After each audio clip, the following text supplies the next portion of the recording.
celular, lembrando, o que a gente está falando, né? Só recapitulando aqui.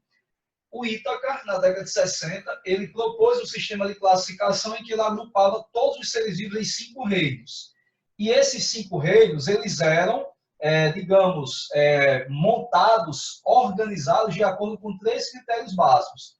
O primeiro critério seria a quantidade de células, né? Então, os organismos, de acordo com a quantidade de células, podem ser unicelulares.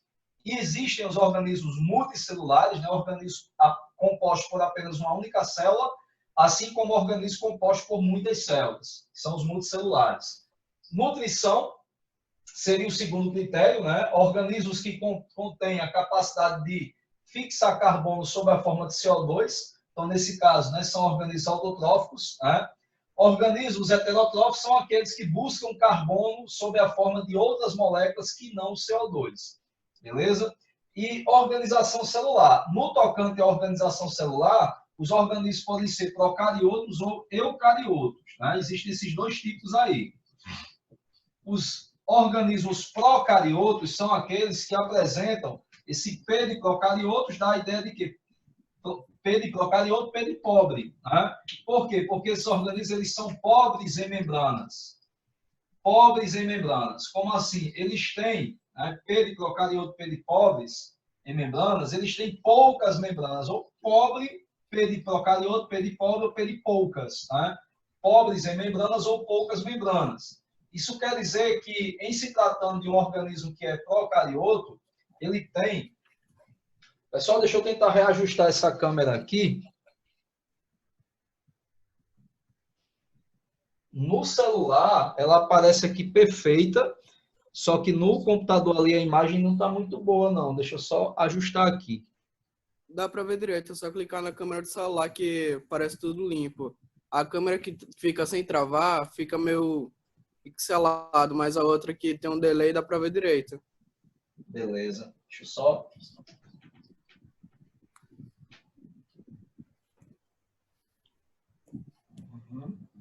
Vamos lá.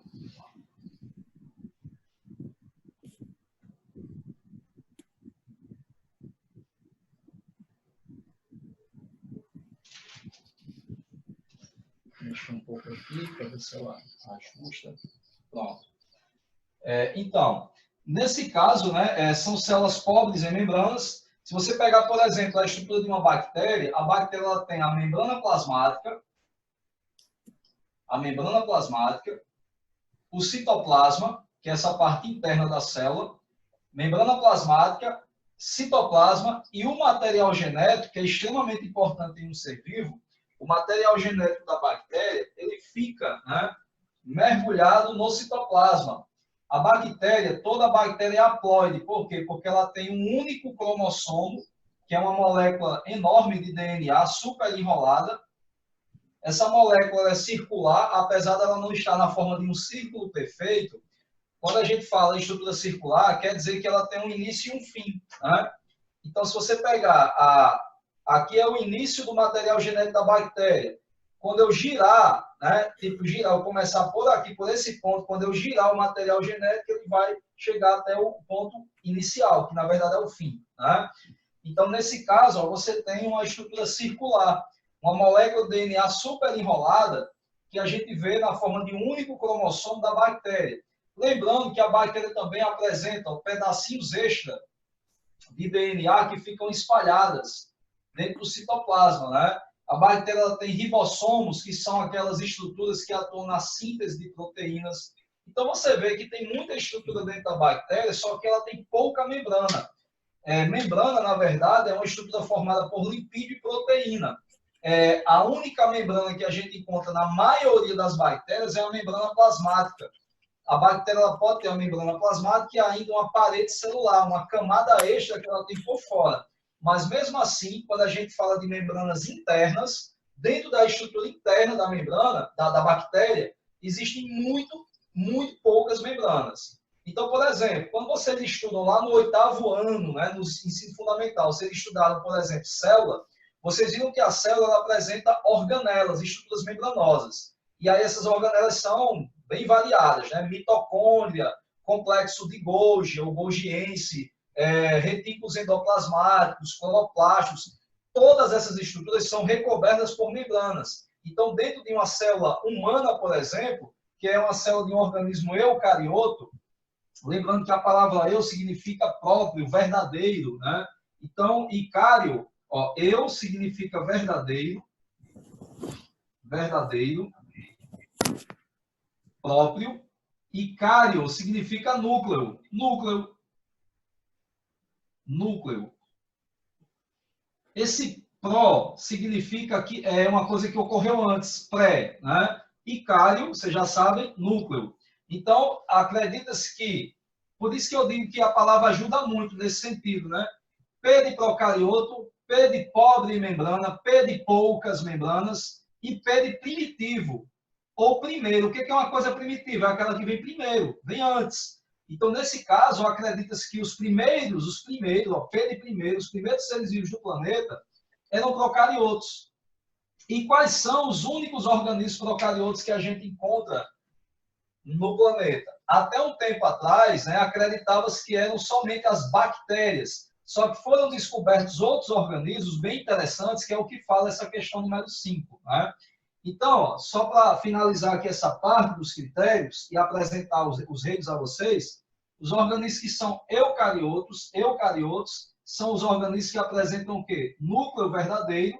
Então, uma célula de um procarioto é uma célula mais organizada, é uma célula que apresenta a membrana plasmática, que é essa aqui que eu estou circundando neste exato momento, apresenta a membrana nuclear, que é essa aqui. Então, você já vê que a célula não é tão pobre em membrana, ela apresenta mais membranas que a procariota. O material genético desta célula fica guardado aqui dentro do núcleo, super enrolado aqui também, na forma de moléculas de DNA associadas a proteínas. Né? Nós temos aqui os retículos endoplasmáticos, que é outro conjunto de membranas, outra estrutura membranosa, uma mitocôndria, né? Não somente uma, né? Na verdade, dentro da célula existem muitas. Então, eu tenho aqui mitocôndria, que também é uma estrutura membranosa. A mitocôndria, ela tem duas membranas, né? Uma interna, que é toda dobradinha, e outra externa, que é lisa. Então, você vê que essa estrutura de uma célula eucariota, ela é rica em membranas. Então, existe essa diferença aí básica entre procariotos e eucariotos. E aí, o que o Itacar fez? Ele escolheu 3 critérios para apresentar os seres vivos, para classificá-los de acordo com esses 3 critérios. E aí, se você quiser, Pedro, você pode, por exemplo, ó, fazer o print aí dessa tela, né? Deixa eu ver se vai ficar melhor para vocês verem aí. Deixa eu afastar aqui. Pronto. E aí, tá legal? Dá para fazer um print? Dá. Só Faz um aí minuto. rapidão.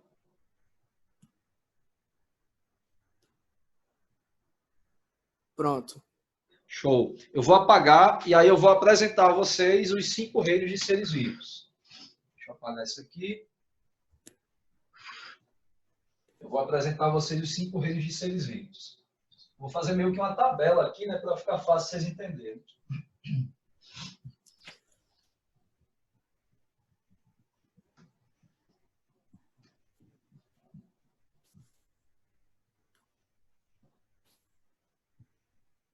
Eu poderia muito bem dar o gabarito somente, né? Mas eu não me contento com isso. Né? Eu acho que o aluno tem que ter toda a base, entender de onde, né, os porquês das questões, então a gente vai falar.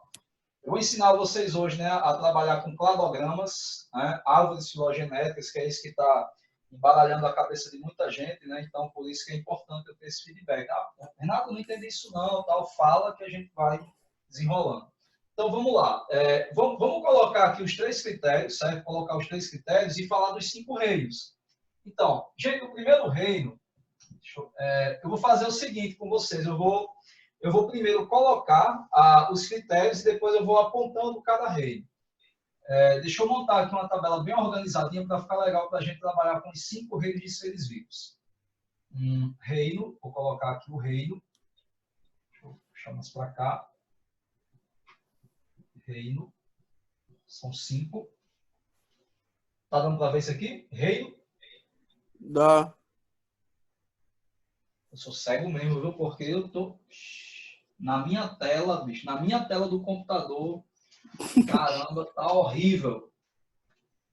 A de vocês deve estar massa, porque na minha, do computador, a tela que está sendo, que eu tô visualizando como aluno, e aqui, essa daqui do computador, quando eu viro, quando eu vou aí para a parte de trás da câmera, ela tá perfeita, né? Tá bem límpida, né? Quando eu chego aqui atrás da câmera, que vocês não estão vendo, obviamente, mas ela tá perfeita, claro, claríssimo.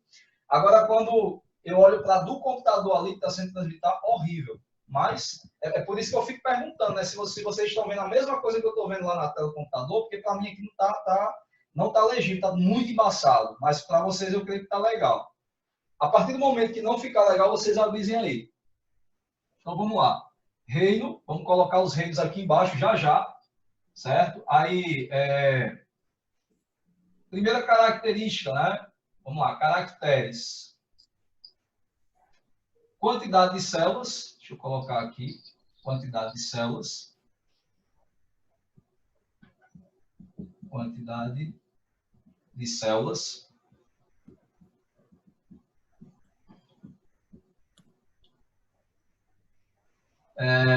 Que mais?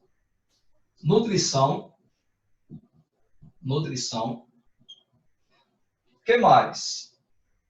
Organização celular. Organização celular.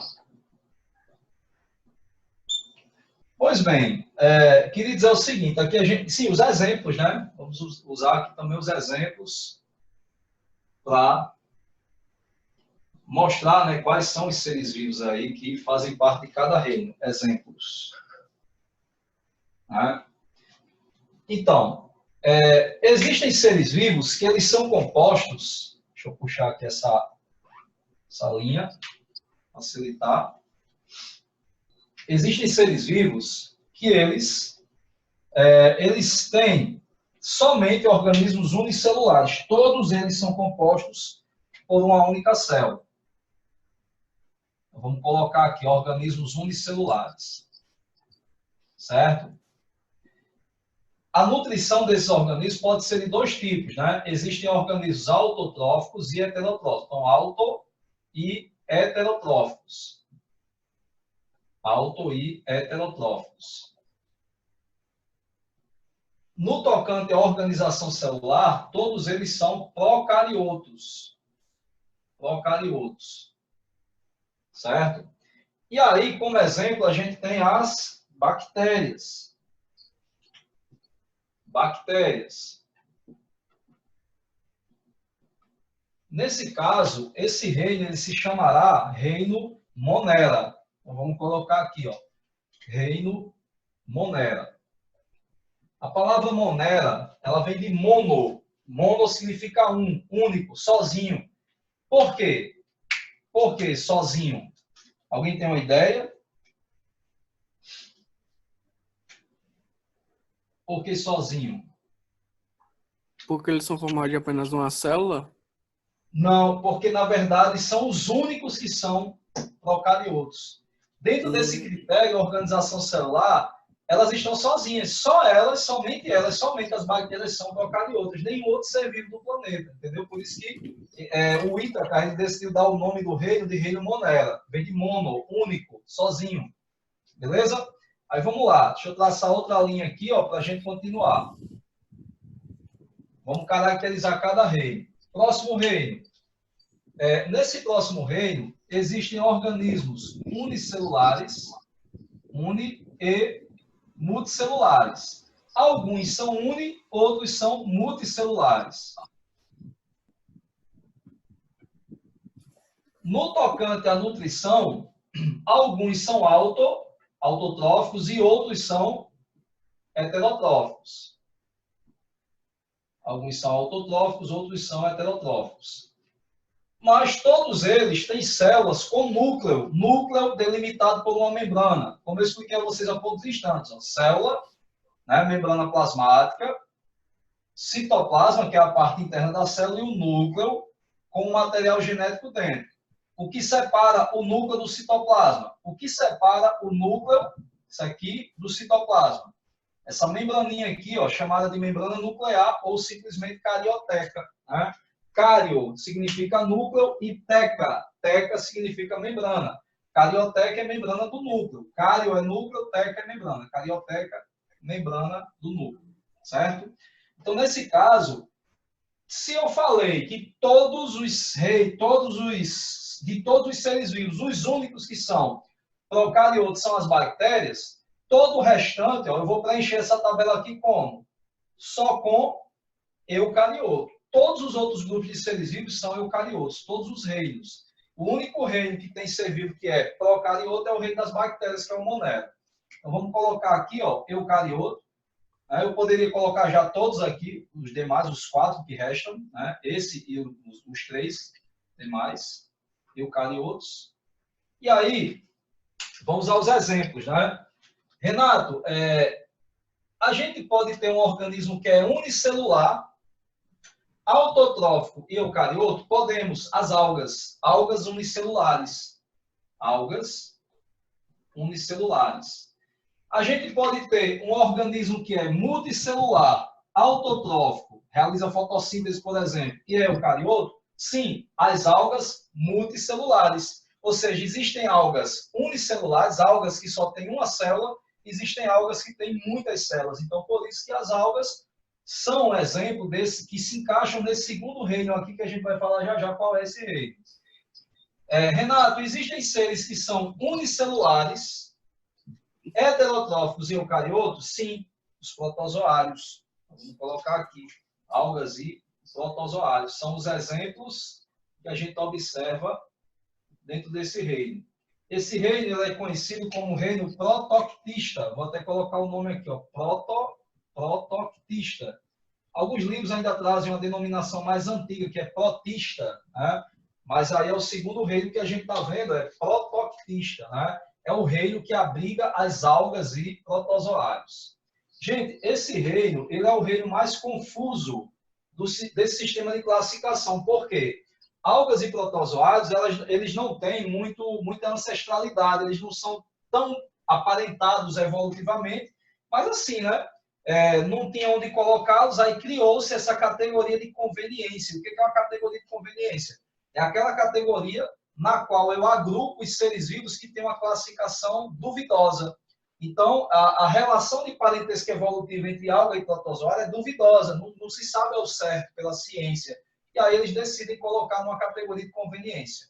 As algas, elas têm possivelmente um tipo de ancestral e o protozoário tem outro tipo diferente de ancestral. Né? Aí por isso que é difícil, eles acabam colocando tudo num saco de gato só. Né? Aí, próximo exemplo, existem organismos que são uni e multicelulares, existem aqueles que podem ser compostos por uma única célula e aqueles que têm muitas células, né? Uni e multicelulares.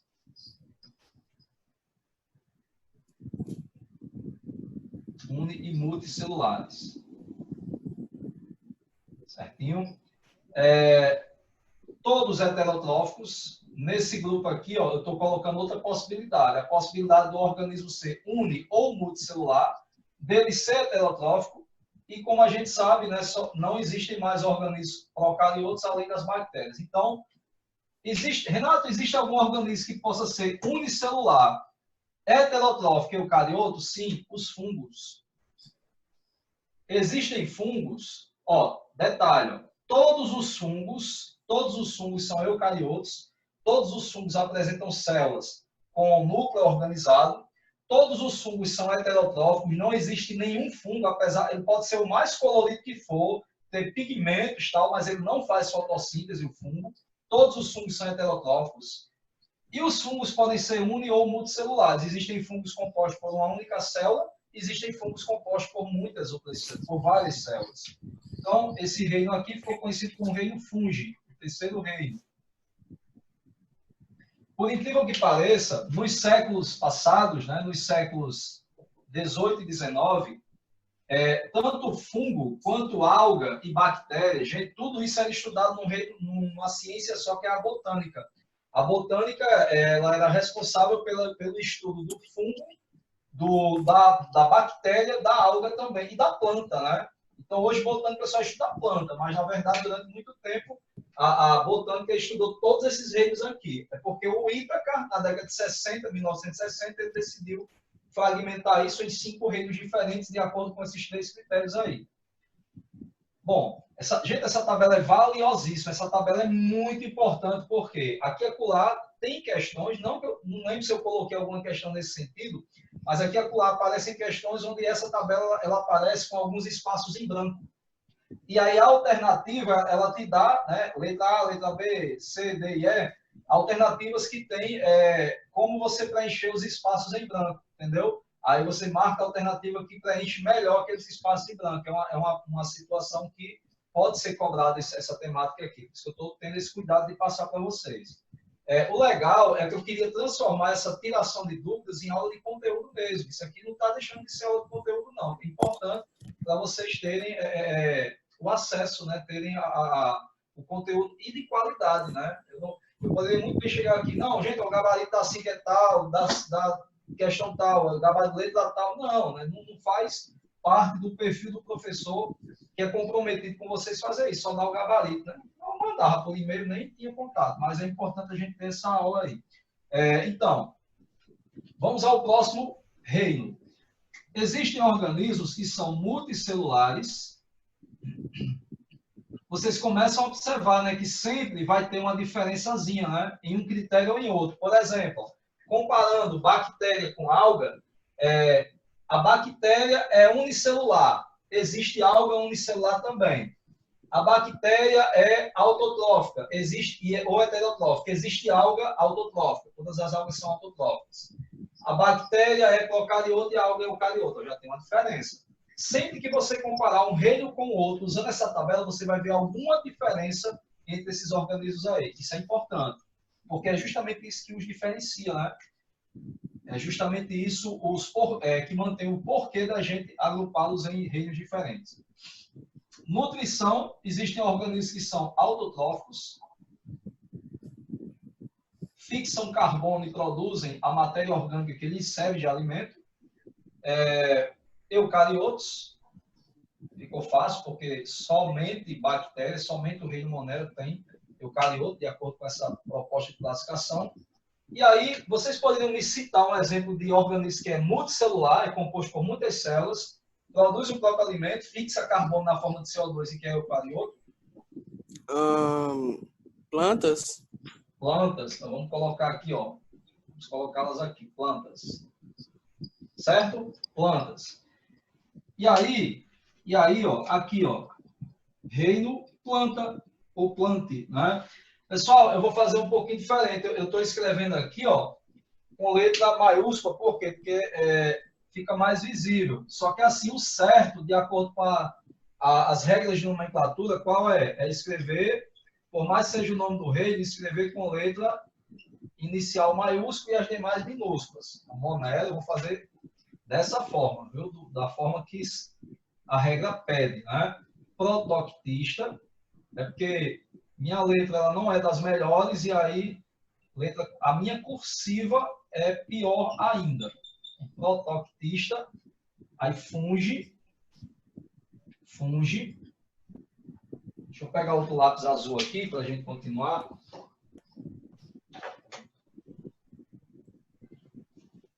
Eu tenho aula depois, mas é lá para o final da tarde, então não tenho tanta pressa não. Eu vou tirar as dúvidas aí de quem tiver dúvida. Funge, planta.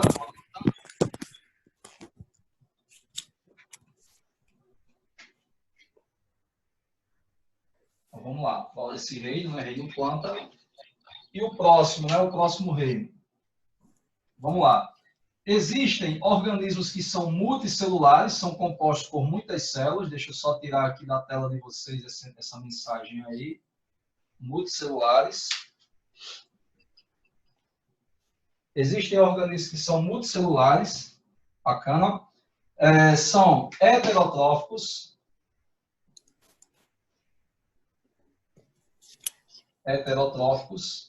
São eucariotos. E aí eu gostaria que vocês me dessem exemplos, né, de organismos que são multicelulares, heterótrofos e eucariotos. Ser humano, Aí o ser humano ele pertence a qual reino? animalia, animal. Então, exatamente. Então, ó, como exemplos aqui, ó, animais. Exemplos, animais. E aí o reino animale. Reino animal ou animalia. Beleza? Então, queridos, temos aqui o quê? Né? Nós temos todos os 5 reinos, a proposta de classificação de Robert Whittaker, que agrupou os seres vivos em 5 reinos de acordo com 3 critérios. Né? Então, ó, classificação, né, proposta de Whittaker, classificação dos seres vivos. Estou escrevendo aqui para sair legal no print, né? Porque quando eu for escrever a próxima, o próximo sistema de classificação, eu vou fazer o esquema aqui também, só que eu vou botar o nome do cara, né? E aí fica, vocês comparam, né? Classificação dos seres vivos. Classificação dos seres vivos. Segundo o Ítaca. Segundo o Ítaca.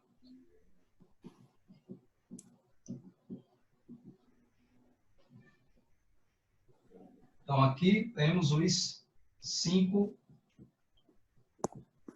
reinos de seres vivos. Essa classificação ainda é utilizada nos livros, inclusive está no livro de vocês, embora tenhamos aí vários outros sistemas que também está sendo muito utilizado. Beleza? Pessoal, hora do print, né? Dá para printar a tela aí? Dá, mas acho que fica melhor só colocando de frente. Aproximando, né? Tranquilo, É. centralizando. Legal. Vamos lá, deixa eu puxar para cá. Vamos lá, deixa eu preparar aqui para vocês. E aí, legal? Afasta só um pouquinho para trás, se der. Pronto, peraí, vou tirar aqui. Foi. Show, vamos lá.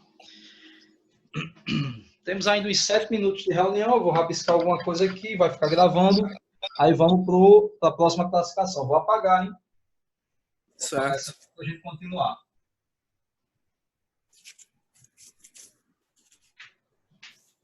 Antes de começar a escrever o esquema dos 3 domínios, vou falar um pouquinho sobre bactérias. Vou chamar a atenção para as bactérias, porque elas foram as verdadeiras culpadas, digamos assim, pelo Woese, né? O Carl Woese, ele ter tido a necessidade de criar uma nova proposta de classificação.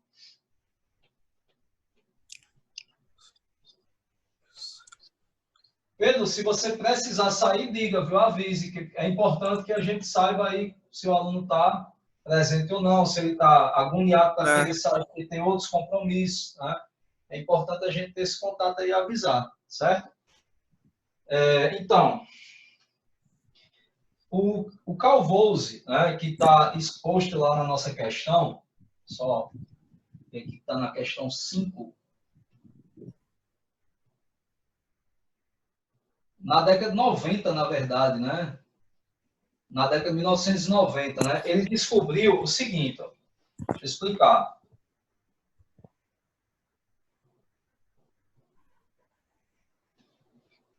As bactérias são seres, né? Procariotos, são seres procariotos.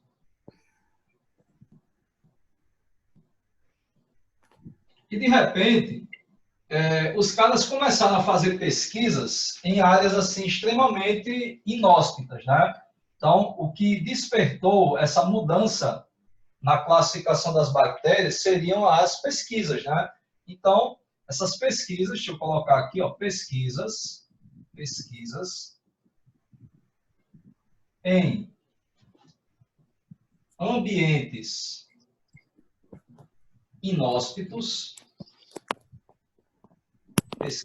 ambientes inóspitos, O que é um ambiente inóspito? É aquele ambiente que ele não é convidativo, ele não é um ambiente muito bom para o organismo se desenvolver. Tanto que a gente usa o termo hospitaleiro e inóspito, né? Ou seria meio que inhospitaleiro, né? Inóspito. Então, pesquisa em ambientes inóspitos. Que ambientes inóspitos seriam esses? O que é um ambiente inóspito? Né? É um ambiente onde a gente tem, por exemplo, dificuldade de sobreviver. Né? Temos condições adversas. Né? Então, por exemplo, existem organismos que não conseguiriam sobreviver. Vamos lá, deixa eu só pegar um lápis aqui para continuar. Vou ver se eu acho aqui um pincel de outra cor.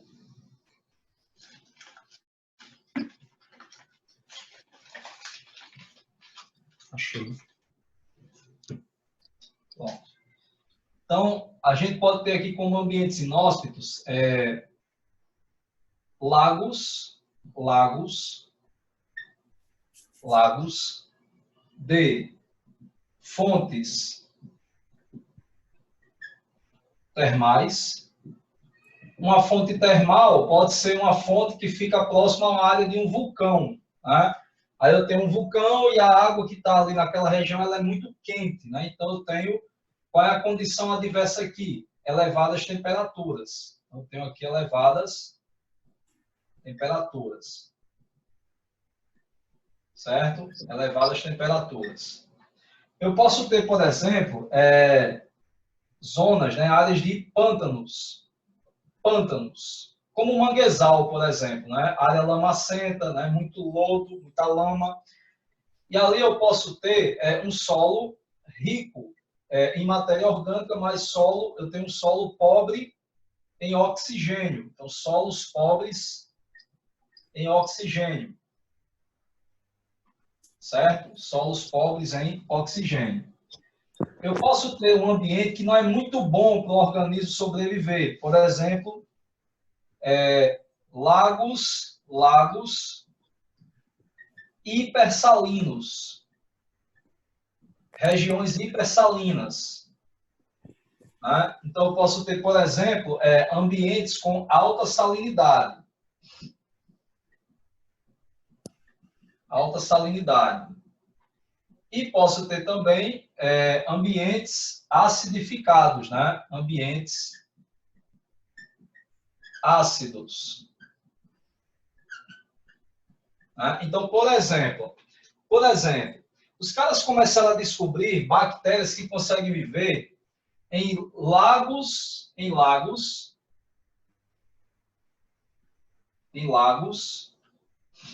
Opa, deixa eu só melhorar isso aqui. Os caras começaram a descobrir organismos que conseguem sobreviver em ambientes ácidos e em lagos de fontes termais. Aí eles chamaram as bactérias que vivem nesse ambiente de termoacidófilas. A parte filia significa afinidade, termoacidófilas. Termoacidófilas. As bactérias que vivem somente em lagos de fontes termais,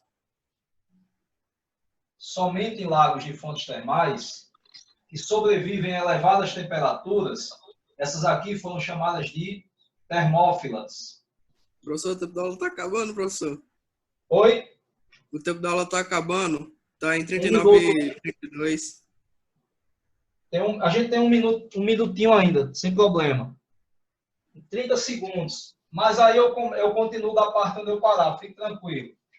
Aí temos aquelas bactérias que vivem somente em ambientes de alta temperatura, né, que são as termófilas. Temos as bactérias que vivem em áreas pantanosas, que são solos pobres em oxigênio. Vamos embora. Então, eu havia falado o seguinte, né, que as bactérias, elas foram meio que as culpadas, digamos assim, por termos essa novidade no sistema de classificação. E o cara, né, o Carl Woese,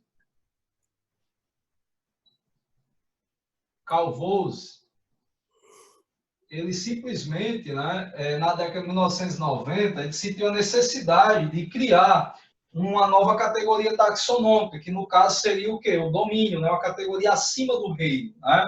E aí, basicamente, ele se embasou em quê, né? Em pesquisas de bactérias que eram bactérias, né? Que eram capazes de viver em ambientes inóspitos, como lagos de fontes termais, com elevadas temperaturas na água, pântanos, né, com solos pobres em gás e oxigênio, lagos hipersalinos, né, ou seja, condição de alta salinidade em ambientes de solos ácidos, né, por exemplo, ambientes acidificados.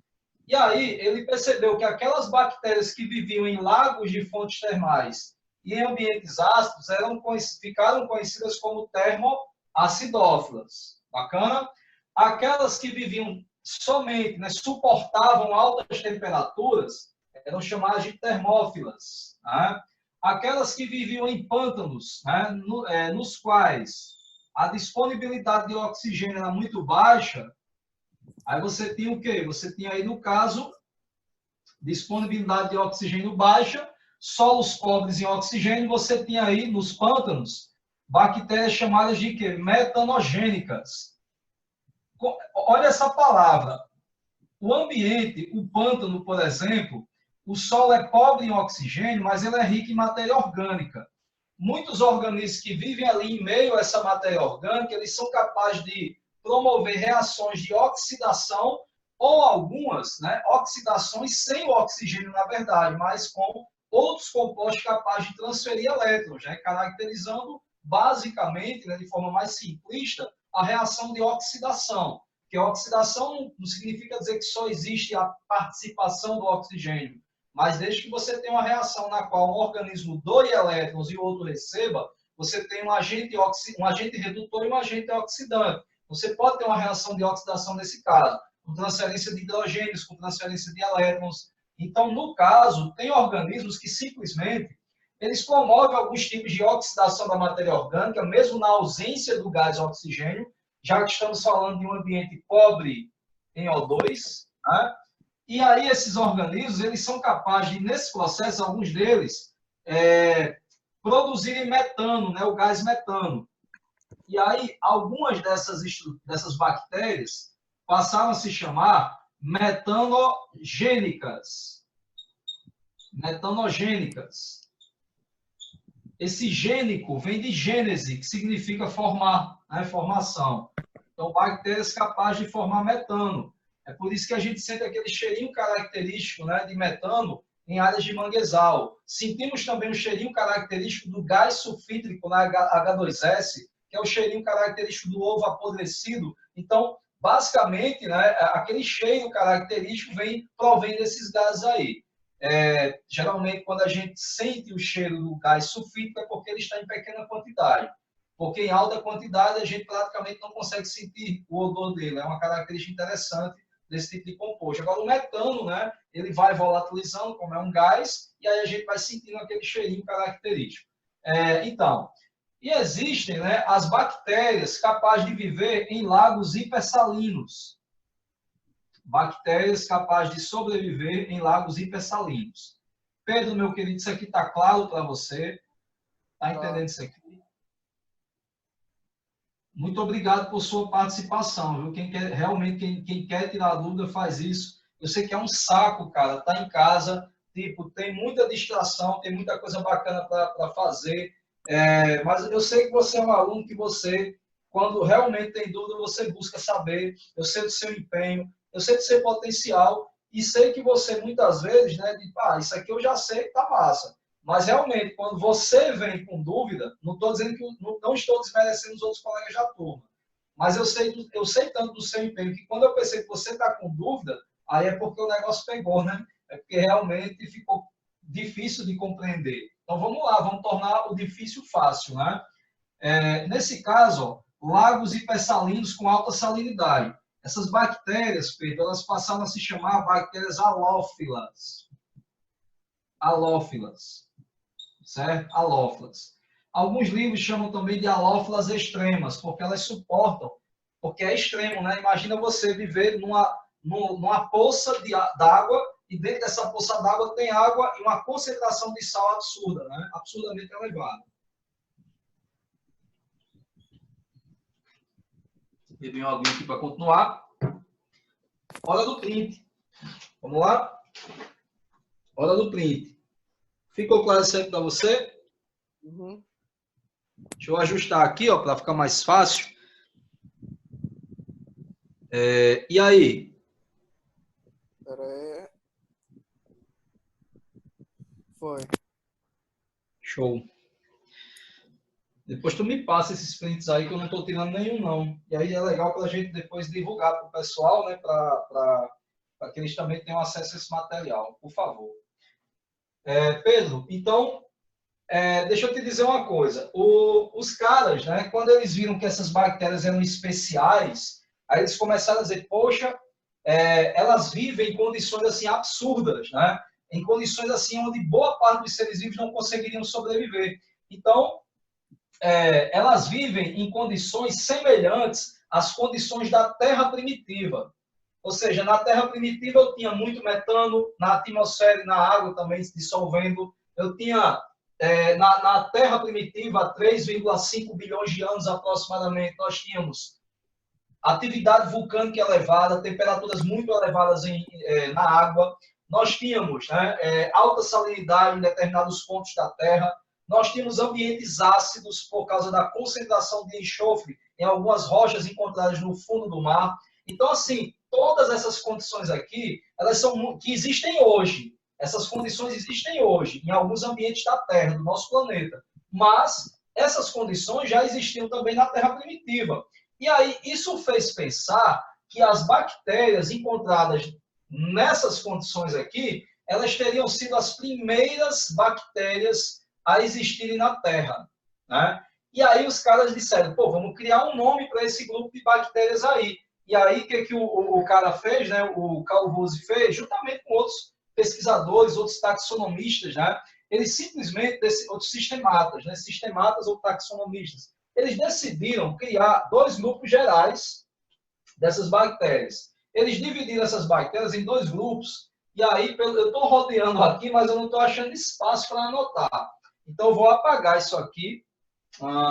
Melhor, deixa eu fazer aqui, deixa eu girar aqui um pouquinho, e aí a gente vai encontrar um pouco de espaço ali. Deixa eu ver. Eu acho que dá. Pronto, acho que vai rolar. Eu vou fazer aqui um apanhadozinho para a gente separar aí essas bactérias em dois grandes grupos. Então é o seguinte, Pedro. Depois que isso aqui aconteceu, né, o Carl Woese e outros sistematas, né, outros pesquisadores, decidiram dividir as bactérias em dois grandes grupos.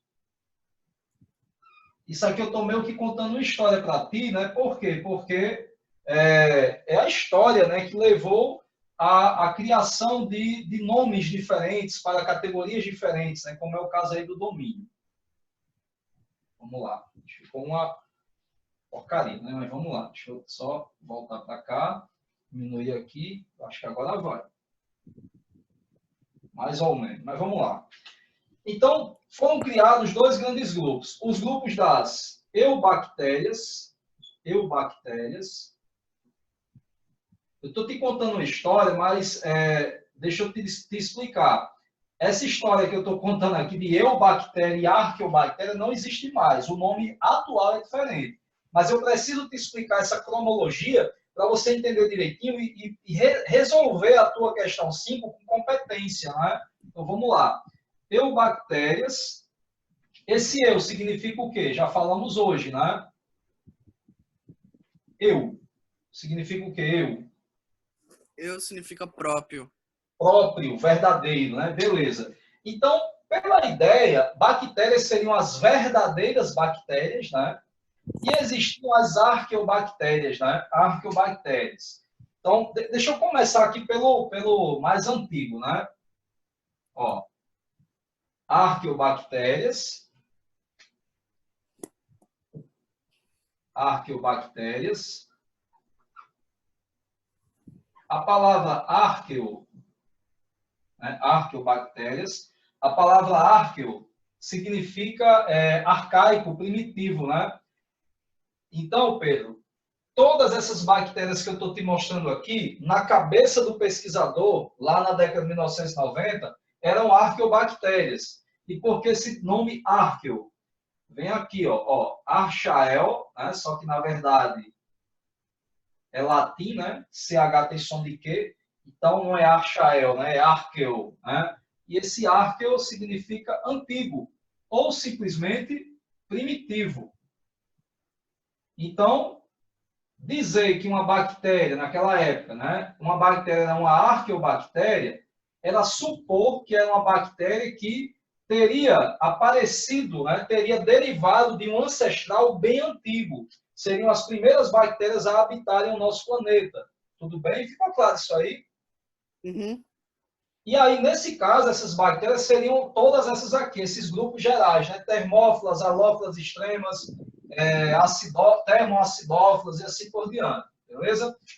E aí, todas as arqueobactérias seriam esses grupos que a gente viu aqui, certo? Deixa eu colocar aqui, né? Termófilas, termoacidófilas, termoacidófilas,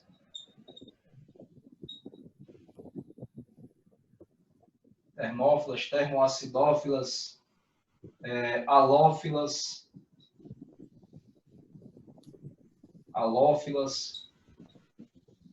metanogênicas. Todas as bactérias que se enquadrassem nessas características, elas seriam ditas, né, arqueobactérias. E aí, o outro grupo seria o grupo das eubactérias. Esse eu é próprio, verdadeiro. Não é que essas bactérias aqui não fossem verdadeiras, me compreenda. É que, na verdade, essas bactérias mais recentes, elas estariam meio que englobadas, né, há muitos anos, né, dentro desse sistema de classificação, porque elas foram as primeiras a serem descobertas. Então, nesse caso, esse grupo aqui de baixo, eubactérias, foram as primeiras bactérias a serem pesquisadas, descobertas, embora na cabeça do pesquisador as arqueobactérias fossem mais antigas do ponto de vista existencial. Essas aqui existiriam há mais tempo do que as bactérias que foram descobertas primeiro. É como se a ciência tivesse descoberto primeiro quem surgiu depois no ambiente. É a lógica, né? Basicamente. Né? A gente trabalha pesquisando aquilo que é recente. Né? Depois é que a gente vai encontrar fósseis. Inclusive, só a nível de informação, em alguns lagos, né? alguns lagos vulcânicos, em algumas fontes termais, existem meio que umas, como eu poderia dizer, vamos lá, a gente tem estruturas parecidas com rochas. Estruturas parecidas com rochas, mais ou menos assim, uns montinhos espalhados em lagos termais. E esses montinhos, né, de rochas são fósseis, né, chamados estromatólitos. Esses estromatólitos, eles são fósseis, né, são rochas muito antigas. E aí os caras encontraram nesses estromatólitos, né, fazendo análises microscópicas, encontraram microfósseis. E esses fósseis, eles, né, apresentam características que condizem com uma estrutura de célula bacteriana. Então, por isso que eles começaram a estudar essas bactérias especiais e aí criaram esse grupão aí das arqueobactérias. Renato, beleza, e as eubactérias? As eubactérias seriam compostas por quem? As eubactérias seriam compostas, né? Seriam formadas pelas bactérias, todas as bactérias que existem no planeta, mas que não habitassem esses ambientes citados aqui, né? Bactérias e cianobactérias. Cianobactérias. Só para te lembrar, Pedro, cianobactérias. Ciano, né, essa palavra aí significa azul, né? E é o seguinte, bactérias azuis, na verdade eu vou te explicar. Ciano significa azul, e ficus significa alga.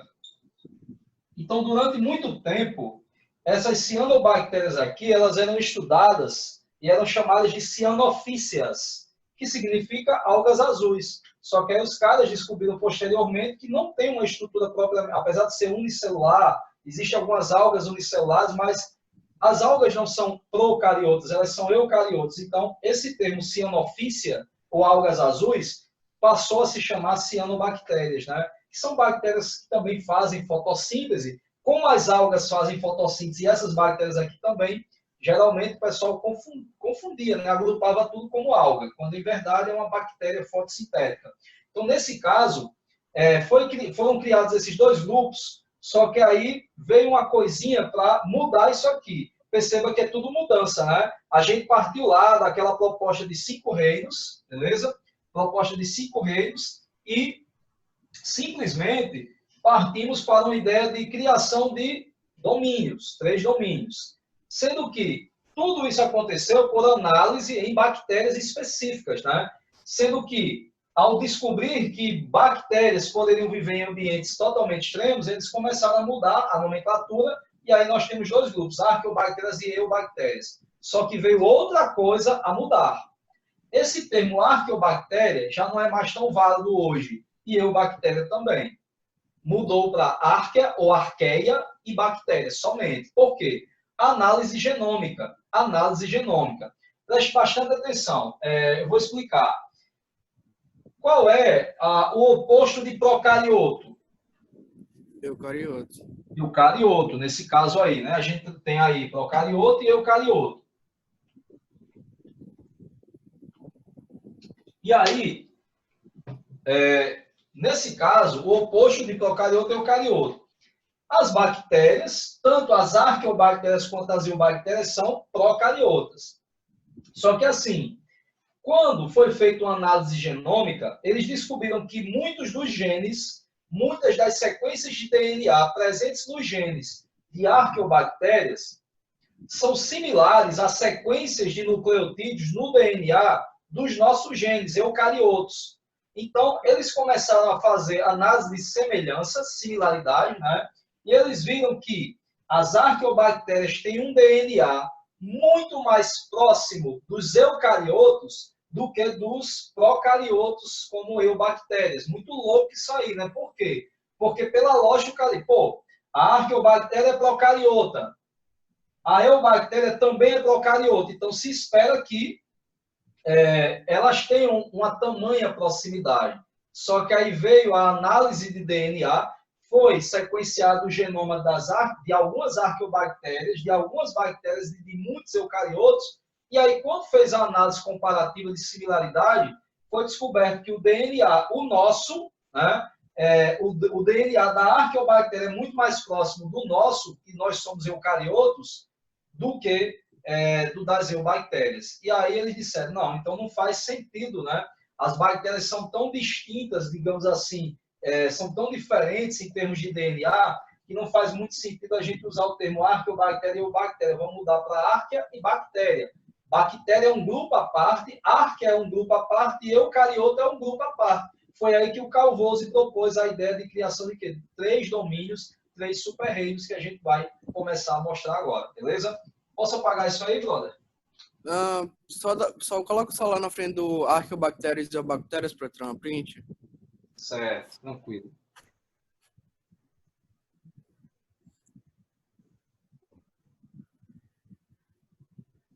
Foi. Tranquilo. Vamos lá. Vou apagar agora e a gente vai continuar.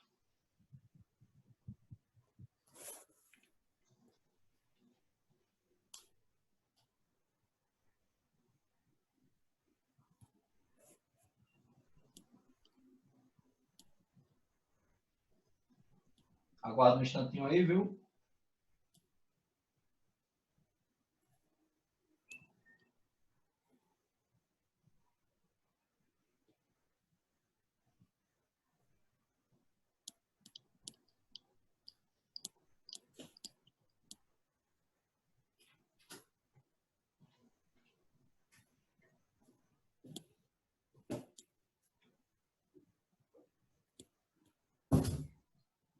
Pedro, aí eu pergunto a você, é o seguinte, quando os caras descobriram que o DNA das árqueas elas são mais, esse DNA é mais semelhante ao DNA de eucariotos, faz sentido dizer que essas bactérias foram as primeiras a aparecerem na Terra?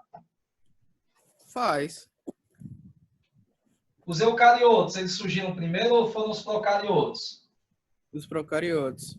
Então, bactéria surgiu primeiro, o procarioto surgiu primeiro, certo?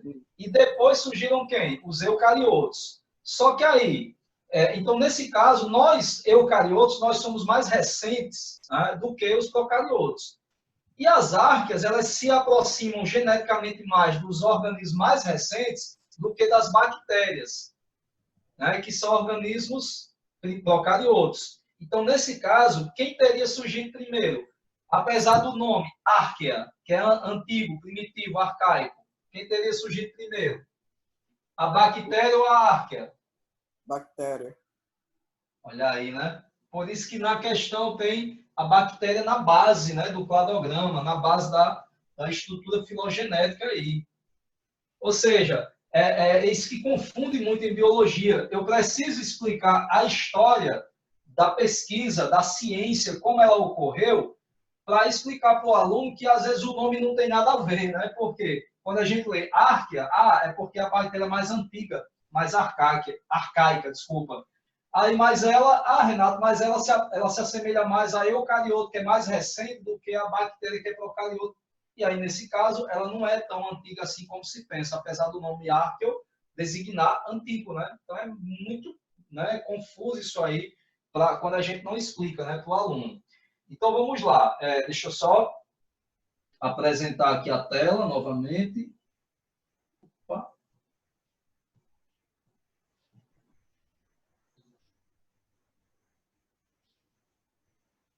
Sim, apresentar aqui a tela novamente. Aí vamos lá. Ó. Aqui na base, nós temos um ancestral. 570 milhões de anos a 4, né, bilhões de anos. Então, temos aqui um ancestral. Aquela historinha que a gente chama de progenoto, né? Progenoto, a primeira célula viva, o primeiro organismo a surgir no planeta. Aí temos esse ancestral.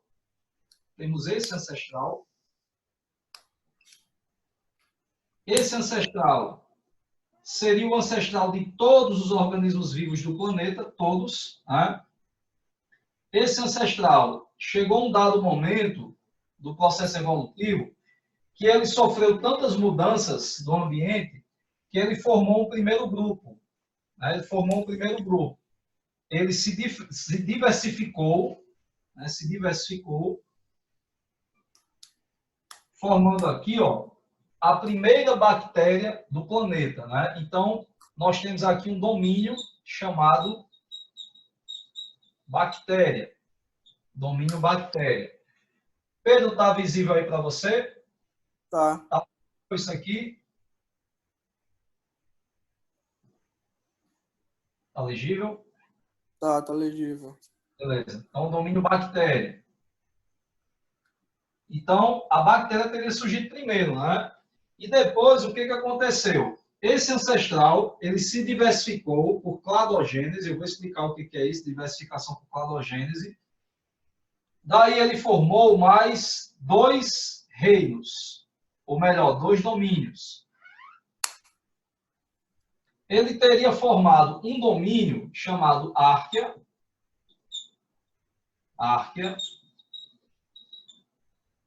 E esse domínio Árquea, ele teria aparecido, surgido na Terra, alguns anos depois do surgimento das bactérias. Renato, como é que eu sei que esse domínio Árquea surgiu alguns anos depois? Por quê? Porque geralmente nas árvores filogenéticas, nós colocamos também uma análise de uma escala de tempo. Pode ser de baixo para cima, e se o cara que elabora as questões ele for bem sádico, né, ele quiser pegar o aluno na falta de atenção, ele bota às vezes o cladograma de cabeça para baixo. Eu digo de cabeça para baixo porque não é que existe alguma ordem definida, porque a maioria dos cladogramas, como são árvores, a gente percebe que a base da árvore é a raiz, né, e os galhos ficam na parte aérea, a parte de cima. Mas tem cara, para sacanear o aluno, que ele faz o quê? Para ver se o aluno está ligado, ele coloca na questão o cladograma invertido, ele coloca o cladograma assim, ó. Um cladograma assim. A raiz em cima e os galhos embaixo. Né? E aí ele bota escala de tempo. Ó, escala de tempo. Passado, aí aqui atual. Né? Passado e atual. Então, cuidado quando pegar a questão assim. Eu vou botar uma questão assim para a gente discutir depois, para trabalhar esse ponto aí da atenção do aluno. Né? E aqui, ó, a análise de tempo. A análise de tempo. Deixa eu baixar aqui, ó. Vamos lá. Tempo. Então, passado e atual. Então, mais recente, eu vou até colocar ali, ó, recente, né? Mais recente, mais primitivo. Na base do cladograma, nessa escala de tempo, temos o que é mais primitivo e o que é mais recente.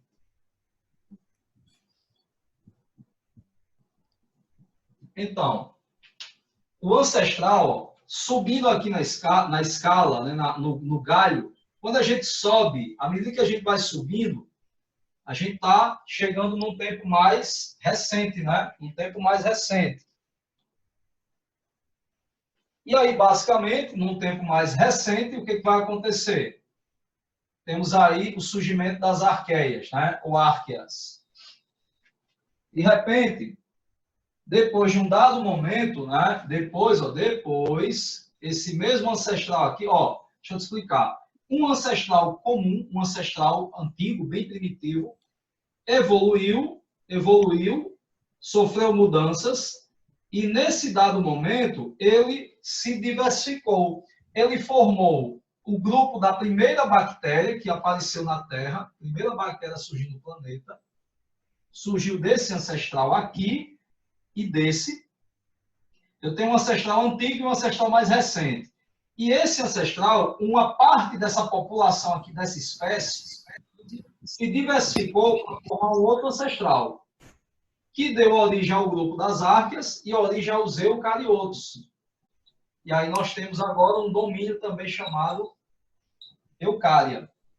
Então, ó, o domínio eucária ele é mais recente na escala evolutiva, porque ele é mais recente. Ele surgiu depois do surgimento das arqueias.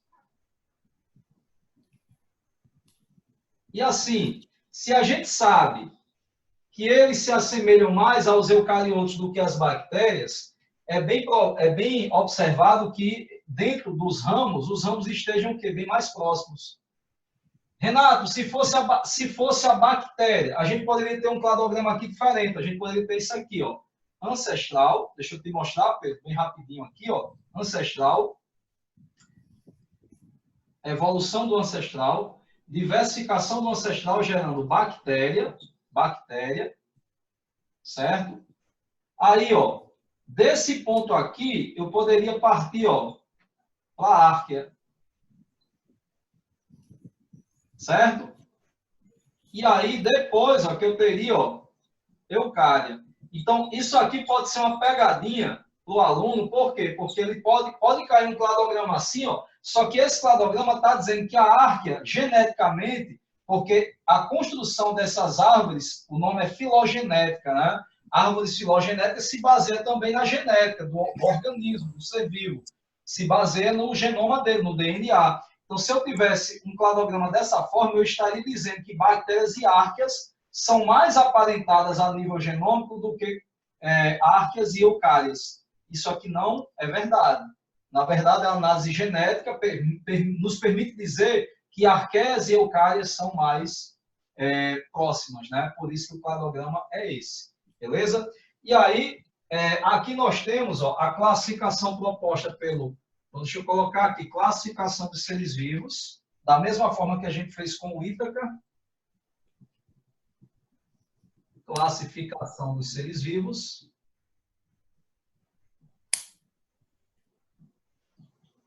Segundo Carl Woese. Segundo Carl Woese, beleza? Só.